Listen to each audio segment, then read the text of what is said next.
Odia Bible quiz କାର୍ଯ୍ୟକ୍ରମରେ ଆପଣ ପ୍ରତ୍ୟେକଙ୍କୁ ସ୍ୱାଗତ କରେ।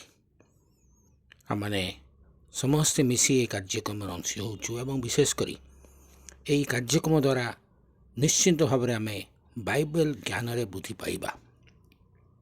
ସାନ ସାନ ପିଲାମାନେ ଏଥିରେ ଅଂଶୀ ହେଲେ ସେମାନେ ନିଶ୍ଚିନ୍ତ ଭାବରେ ଉପକୃତ ହେବେ। ତେଣୁ ଆପଣମାନଙ୍କୁ ମୁଁ ଅନୁରୋଧ କରେ ଆପଣମାନେ ସାନ ସାନ ପିଲାମାନଙ୍କୁ ଏଥିରେ ଅଂଶୀ କରାନ୍ତୁ, ଯାହାଦ୍ୱାରା ସେମାନଙ୍କର ବାଇବେଲ ସମ୍ବନ୍ଧୀୟ ଜ୍ଞାନ ବୃଦ୍ଧି ପାଇବ।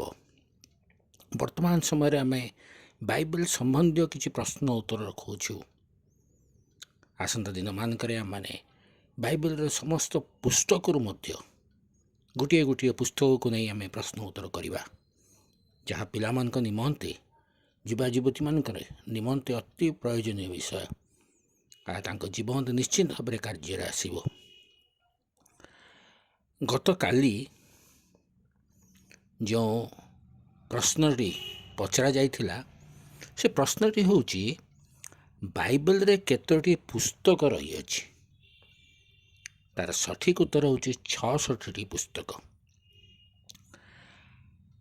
ଆଜିର ପ୍ରଶ୍ନ ହେଉଛି ବାଇବେଲକୁ କେତେ ଜଣ ଲେଖକ ଲେଖିଛନ୍ତି?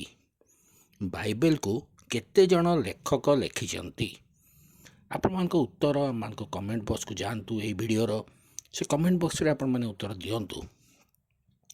କେବଳ ଏତିକି କହିବି, ଯଦି ଏହି କାର୍ଯ୍ୟକ୍ରମ ଆପଣଙ୍କୁ ଭଲ ଲାଗୁଛି, ଗୋଟେ ଲାଇକ୍ କରି ଆମକୁ ଉତ୍ସାହିତ ମଧ୍ୟ କରନ୍ତୁ ଏବଂ ଅନ୍ୟମାନଙ୍କୁ ସେୟାର କରନ୍ତୁ, ଯାହାଦ୍ୱାରା ଅନ୍ୟମାନେ ମଧ୍ୟ ଏଥିରେ ଅଂଶୀ ହେବେ।